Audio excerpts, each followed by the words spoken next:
नमस्कार, न्यूज 18 राजस्थान पर आप सभी का स्वागत। मैं हूं आपके साथ हेमंत कुमार और आप देख रहे हैं अपने पसंदीदा बुलेटिन न्यूज 18 प्राइम। आज देश दुनिया में आखिरकार क्या कुछ हुआ, इस पर हमारी नजर होगी और साथ ही प्रदेश के प्रमुख घटनाओं से भी हम आपको रूबरू करवाएंगे। तो चलिए शुरुआत करते हैं सबसे बड़ी खबर के साथ। हरियाणा में जिंदा जलाने के मामले को लेकर बड़ी अपडेट आ रही है। 2 युवकों को जिंदा जलाने के आरोप में एक गिरफ्तार किया गया है। आपको बता दें कि एक आरोपी की गिरफ्तारी हुई है। गोपालगढ़ थाना पुलिस ने आरोपी रिंकू सैनी को गिरफ्तार कर लिया है। आरोपी ने पूछताछ में कई अहम खुलासे किए हैं। गौ तस्करी करने वालों को पकड़ने का काम करने का दावा किया है। आरोपी रिंकू सैनी को पुलिस ने रिमांड पर लिया। बहरहाल अन्य आरोपियों की तलाश अभी भी जारी है। न्यूज 18 राजस्थान पर सबसे पहले सबसे तेज एक्सक्लूसिव तस्वीरें आरोपी रिंकू सैनी की गिरफ्तारी की। एक आरोपी की गिरफ्तारी इस पूरे मामले को लेकर की गई है। हरियाणा में जिंदा जलाने के इस पर आरोप है 2 लोगों को। इस पूरे मामले को लेकर अभी पुलिस की पूछताछ में कई अहम खुलासे हो सकते हैं। बड़ी खबर है।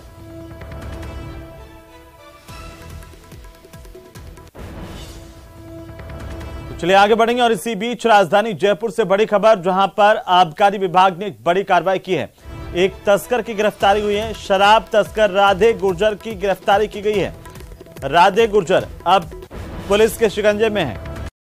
लगातार तस्करी को लेकर सूचना मिल रही थी। बड़ी कार्रवाई पुलिस की तरफ से आबकारी विभाग को यह बड़ी सफलता मिली है। 231 अवैध विदेशी शराब की बोतलों के साथ राधे गुर्जर की गिरफ्तारी हुई है।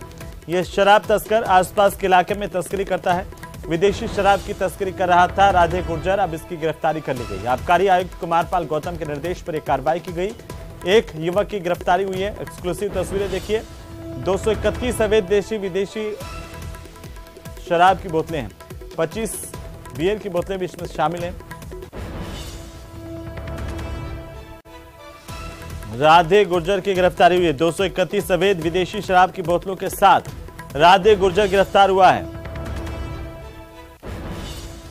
चलिए आगे बढ़ेंगे और इसी बीच एक और जानकारी हम आपको बता दें। शिवसेना पर अधिकार को लेकर एकनाथ शिंदे गुट और उद्धव ठाकरे गुट के बीच चल रही खींचतान को लेकर के शुक्रवार को चुनाव आयोग ने एक बड़ा आदेश दिया है। चुनाव आयोग यानी कि ईसीआई ने यह आदेश दिया है कि पार्टी का नाम शिवसेना और पार्टी का प्रतीक धनुष और बाण एकनाथ शिंदे गुट के पास होगा। चुनाव आयोग का यह फैसला जहां उद्धव ठाकरे गुट के लिए एक बड़ा झटका माना जा रहा है, तो वहीं शिंदे गुट को बड़ी जीत के तौर पर देखा जा रहा है। यह फैसला चुनाव आयोग की ओर से आने के बाद शिंदे गुट की तरफ से आतिशबाजी की गई है।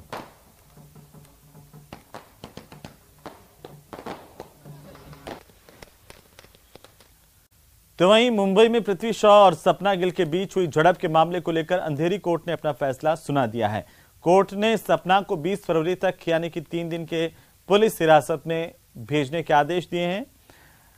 ओशिवारा पुलिस ने मामले में 8 लोगों के खिलाफ एफआईआर दर्ज की थी। इस मामले में गुरुवार को सपना गिल की गिरफ्तारी हुई थी, जबकि ओशिवारा पुलिस ने 2 और लोगों को गिरफ्तार किया गया। सपना समेत 8 लोगों पर मुंबई में पृथ्वी शॉ की ओर से दूसरी बार सेल्फी लेने के लिए हामी नहीं भरने पर उन पर हमला करने, उनकी गाड़ी तोड़ने के गंभीर आरोप लगे हैं। पृथ्वी शॉ से हाथापाई का मामला सामने आया था, जिसके बाद पुलिस की कार्रवाई हुई। अब आरोपियों को न्यायिक अभिरक्षा में जेल भेज दिया गया, जिसमें सपना शामिल है।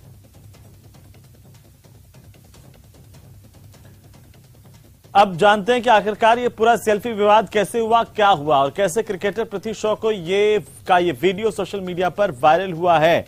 देखिए कि पुलिस की हिरासत में सपना गिल अभी रहेगी।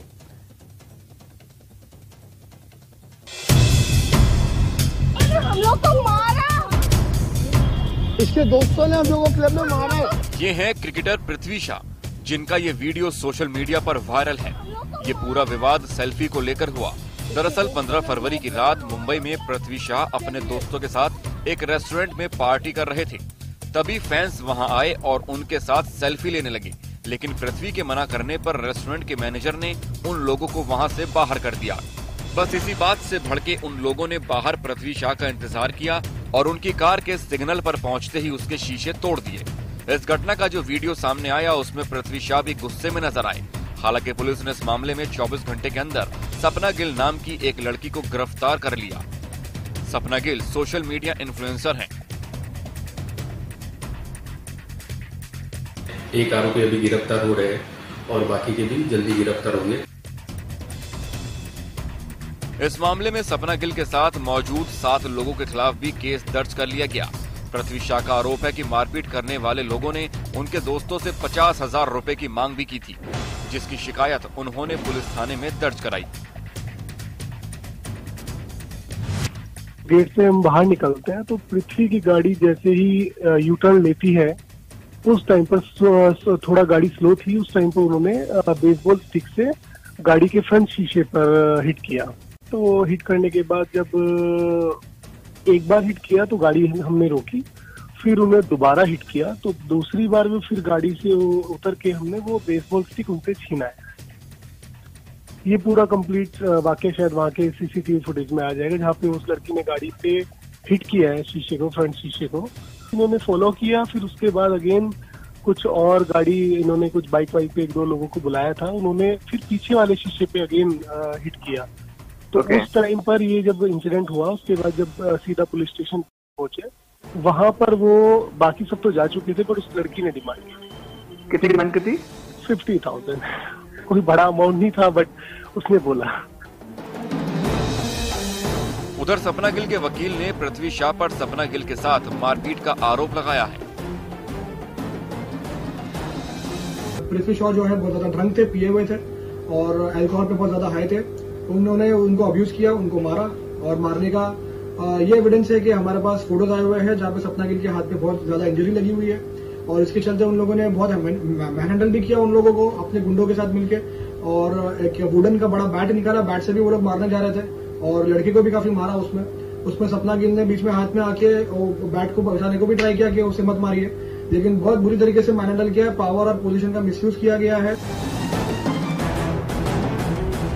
वहीं इस तोड़फोड़ की वजह से कार का हुलिया बिगड़ गया।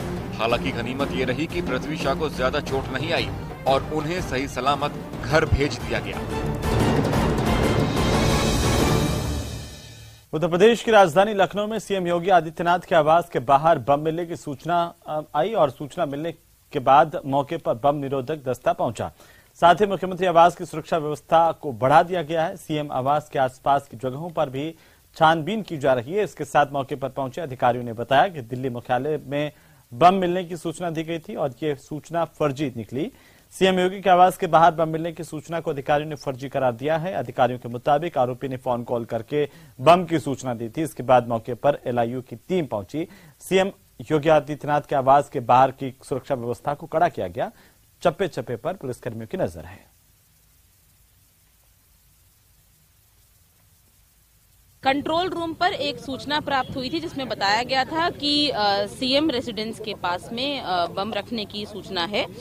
इस पर जो हमारी निर्धारित एसओपी है उसके तहत कॉल को तत्परता से ट्रेस किया गया, और साथ में ही जो स्टैंडर्ड प्रोटोकॉल है सुरक्षा की उसको इम्प्लीमेंट करते हुए यहाँ पर बीडीडीएस की टीम्स द्वारा पूरे एरिया को सघनता के साथ चेक किया गया है, और अभी तक किसी भी संदिग्ध चीज का यहाँ पर नहीं मिली है। उधर सीहोर के कुबरेश्वर धाम में अव्यवस्थाओं का आलम लगातार जारी है। कल धक्का मुक्की की तस्वीरें सामने आई थी। प्रशासन ने की व्यवस्थाओं को लेकर के सवाल खड़े हुए हैं।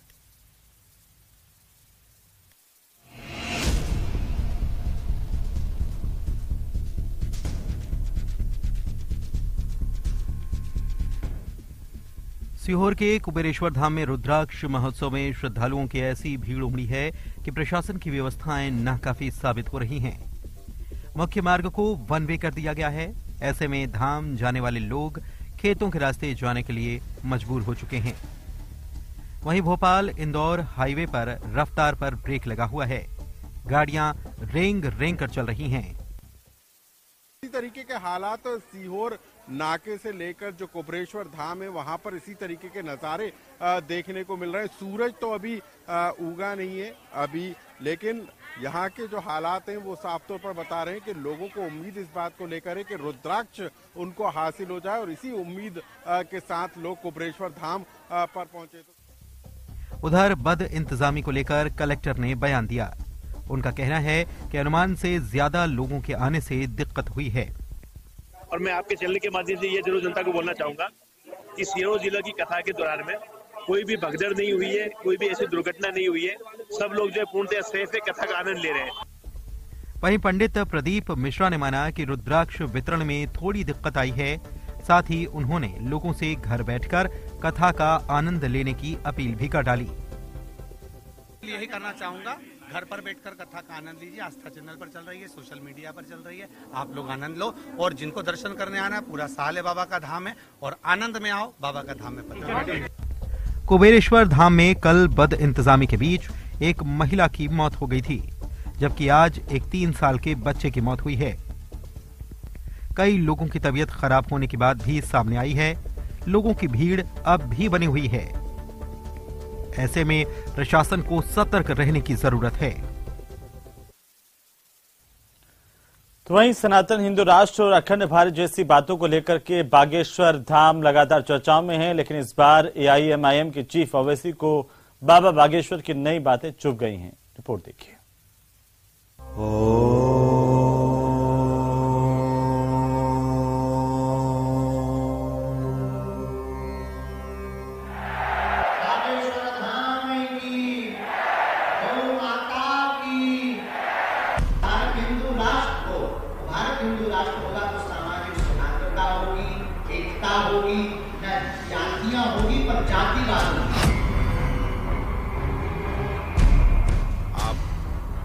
बाबा साहब अम्बेडकर की तौहीन कर रहे हैं, इस तरह की बात। हमारा ज्यादा बात विवाद में हमें उत्तर इसलिए नहीं देते क्योंकि हाथी चले बाजार, कुत्ता भौंके हजार।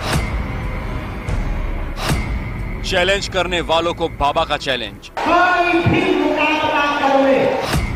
बागेश्वर महाराज ने दी मुकाबले की चुनौती। दूसरे पंथ का व्यक्ति बागेश्वर धाम का मुकाबला करते हम धूल चटाते। खुले मंच से हुंकार, विरोधियों को ललकार। बागेश्वर धाम का मुकाबला करते हम धूल चटाते। अब तक तो लोग बागेश्वर महाराज को ही चैलेंज करते थे। बागेश्वर महाराज के चमत्कार को चुनौतियां मिलती थीं, चमत्कार को साबित करने की डेडलाइन दी जाती थी। लेकिन अब बाबा धीरेन्द्र कृष्ण शास्त्री ने इस अपनी भूमिका और चैलेंज करने की इस परंपरा को ही बदल डाला। चैलेंज करने का जिम्मा बाबा बागेश्वर ने खुद उठा लिया है। निशाना उन लोगों पर साधा जा रहा है जो लोग सनातन पर सवाल खड़ा करते हैं। ऐसे लोगों को सनातन के बहाने बाबा अपने मंच से खुला चैलेंज पेश कर रहे हैं, धूल चटा देने का दम भर रहे हैं। अब तक सनातन धर्म को केवल तर्क के आधार पर सिद्ध किया जाता था। हम दूसरे पंथों के लोगों को अपने गुरुदेव भगवान के चरणों के बल से और बागेश्वर हनुमान जी महाराज के बल से ये घोषणा कहकर कहते हैं, अगर कोई कहे कि सनातन धर्म में कुछ भी नहीं, तो पूरी दुनिया के कोई भी दरबार या शक्ति का दूसरे पंथ का व्यक्ति बागेश्वर धाम का मुकाबला करते हम धूल चटाते। बाबा बागेश्वर इन दिनों छतरपुर में चल रहे समारोह में व्यस्त हैं। एक हफ्ते के समारोह में पहले महायज्ञ और फिर 121 कन्याओं के विवाह का व्यस्त कार्यक्रम चल रहा है। और इस कार्यक्रम के बीच बाबा हर रोज सनातन को लेकर अपना झंडा बुलंद करते दिखाई दे रहे हैं। इस बार तो बाबा धीरेन्द्र कृष्ण शास्त्री ने सनातन विरोधियों पर वार करने के लिए शब्दों की सीमाएं भी लांघ डाली। कोई भी मुकाबला कर ले और कोई ये कह दे कि शक्तियां नहीं होती या भगवान नहीं होते, ये संत पाखंडी होते या इनके ही लोग होते, इनकी ट्रिक होती है या विज्ञान होते, हम उनको नंगा करके भेजेंगे। बाबा बागेश्वर अपने सनातन के एजेंडे पर आगे बढ़ रहे हैं। हर मंच सनातन और हिंदू राष्ट्र पर उनके बोल निकल रहे हैं और अब इस पर राजनीतिक प्रतिक्रियाएं भी शुरू हो गई हैं। बाबा के खिलाफ नया मोर्चा खोला है एआईएमआईएम के चीफ असदुद्दीन ओवैसी ने। ओवैसी ने बाबा के सवाल पर बिना नाम लिए क्या कहा, जरा वो भी सुनिए। जिन हमारे बुजुर्गों ने, जिसको अंग्रेजी में कहते फाउंडिंग फादर्स ने, इस देश का संविधान बनाया जिसमें बाबा साहब अम्बेडकर है, आप बाबा साहब अम्बेडकर की तौहीन कर रहे हैं इस तरह की बात करके। ये कैसा देश है जिस देश का कोई मजहब नहीं है, आप कैसे कह रहे हैं और कैसे सरकारें खामोश बैठी हैं इस बारे में। बागेश्वर महाराज और उनके बयान पर ओवैसी को आपत्ति क्यों है, उसकी वजह भी समझिए। बागेश्वर महाराज सनातन धर्म की बात करते हैं, बागेश्वर महाराज अखंड भारत की बात करते हैं, बागेश्वर महाराज हिंदू राष्ट्र की बात करते हैं और बाबा के इन्हीं बोलों पर ओवैसी को कड़ी आपत्ति है। मैं तो पार्लियामेंट में कहा था कि कोई महीना नहीं जाता जब यहाँ पर इस तरह की बकवास, अनाप शनाप और धमकी और डराने की बातें की जाती हैं। कैसे आप कह सकते हैं कि इस देश को ऐसा बना देंगे? कैसे बनाएंगे आप? तो आप अंबेडकर के संविधान को जला देंगे क्या? ये पहली बार नहीं है जब बाबा बागेश्वर सियासी निशाने पर आए हों, लेकिन इस बार बाबा का सामना ओवैसी से हुआ है, जो बाबा के चैलेंज को बिना नाम लिए चैलेंज कर रहे हैं। तो वहीं कर्नाटक के बेंगलुरु में एशिया के सबसे बड़े एयर शो का 14वां संस्करण एरो इंडिया 2023 का अंतिम प्रदर्शन देखने को मिला और लोगों की भारी भीड़ यहां पर इस प्रदर्शन को देखने के लिए उमड़ी। 2 अलग अलग तस्वीरें आपकी टीवी स्क्रीन पर हैं। एयर शो का शानदार प्रदर्शन देखिए और दूसरी तस्वीर है लोगों की भारी भीड़ की, जो इस एयर शो को देखने के लिए यहां पर उमड़ी।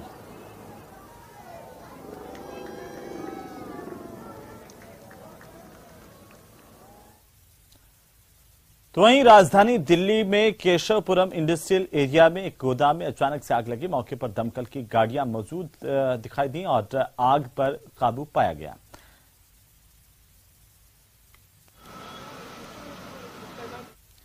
तो मुंबई की दहीसर पुलिस ने एक ज्वेलरी कारखाने में काम करने वाले कारीगर को राजस्थान के पाली से गिरफ्तार किया, जो दहीसर के कारखाने में भेजे गए 453 ग्राम सोने के गहने लेकर राजस्थान भाग गया था। पकड़े गए आरोपी के पास से 23 लाख रुपए का सोना जब्त किया गया है।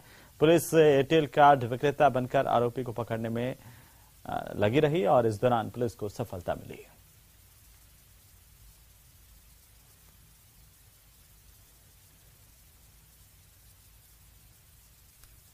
कुछ मामले दर्ज नहीं है, बट वो ऐसे ही गोल्ड के फैक्ट्री में पहले पाली में काम करता था, सूरत में काम करता था और उसके बाद में मुंबई में काम करने लगा। कितने सालों से काम कर रहा था?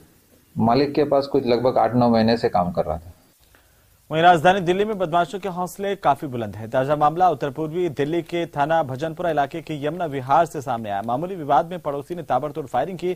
कारोबारी वीरेंद्र कुमार और उसके बेटे सचिन को गोली मार दी। दोनों की हालत गंभीर बताई जा रही है। पुलिस के मुताबिक पार्किंग विवाद को लेकर वारदात हुई। 10 से 12 राउंड फायर किए गए। फिलहाल पुलिस के आला अधिकारी मामले की जांच कर रहे हैं। ये पार्किंग को लेकर विवाद हुआ था। एक्चुअली क्या है कि पार्किंग जो है वहाँ पे, उसके एंट्री गेट पे इन्होंने पार्किंग अपनी कार खड़ी कर रखी थी। तो जैसे फादर और ब्रदर रात को मैरिज में से आए तो उन्होंने जा करके उनको डोर नॉक करके उनको बोला कि आप अपनी गाड़ी साइड में कर लो, थोड़ा आगे करके लगा लो। तो उन्होंने धमकी देके बोला कि हम तो नहीं हटाएंगे, जो तुमसे हो सकता है तुम करके दिखा दो। फिर उसके बाद वो कहते हैं कि हम तुम्हें देख लेंगे, तुम होते कौन हो, तुम हमें रहना सिखाएंगे, तुम यहाँ पे रहते कैसे हैं, तो धमकी देने लगे। और तुरंत ही थोड़ी देर बाद हाफ एन आवर में उन्होंने अपने जो भी थे उनकी टीम के लीडर जो भी थे, उन्होंने अपने बदमाश बुलाए और अंधाधुंध फायरिंग करी है, जिसमें कि मेरे फादर को और मेरे ब्रदर को बहुत ज़्यादा इंजरी हो गई है और फादर की क्रिटिकल कंडीशन इस टाइम। किसी इनोसेंट पीपल के ऊपर फायरिंग कर सकते हैं, तो ये थोड़ा सा डर का माहौल पैदा कर रहे हैं, जो बिल्कुल भी एक्सपेक्टेड नहीं है एक नॉर्मल सिटीजन के लिए। जो इन्होंने कार्रवाई करी है वो सोचने वाली बात है। इन्होंने किस वजह से एक पार्किंग के लिए इन्होंने फायरिंग करी, किसी को इंजरी पहुंचाई और ड्रिंक करके गलत एक्टिविटी में ये जिन्होंने काम करा है। यमुना विहार C9 ब्लॉक में फायरिंग हो गई है।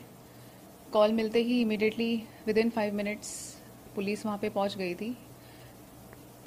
जो नाइट जियो ऑफिसर थे एंड नाइट चेकिंग ऑफिसर थे और जो जितने भी सब डिवीज़न के ऑफिसर्स थे, immediately they reach the scene.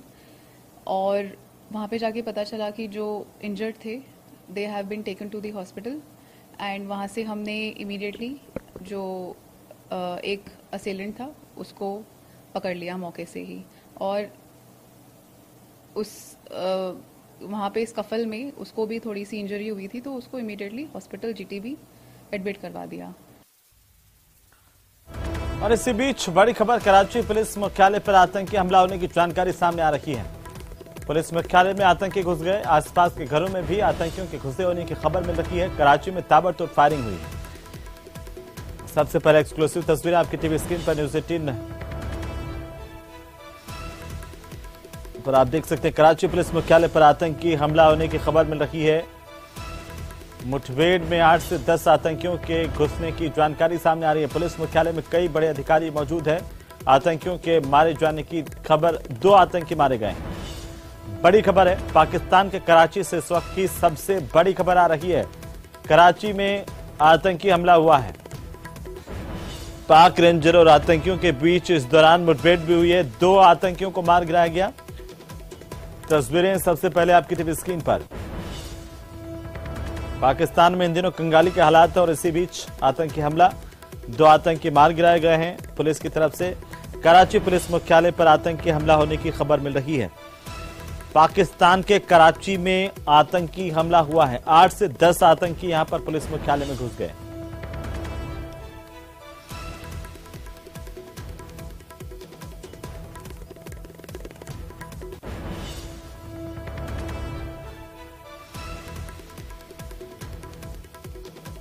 और इसी बीच बड़ी जानकारी पाकिस्तान के कराची शहर से, जहां पर कराची में पुलिस मुख्यालय पर आतंकी हमला हुआ है। 8 से 10 आतंकी पुलिस मुख्यालय में घुसे हैं। 2 आतंकियों को मार गिराया गया। इस बात की जानकारी भी पाकिस्तान से इस वक्त सामने आ रही है। इसी के साथ इस बुलेटिन में फिलहाल इतना ही। नमस्कार।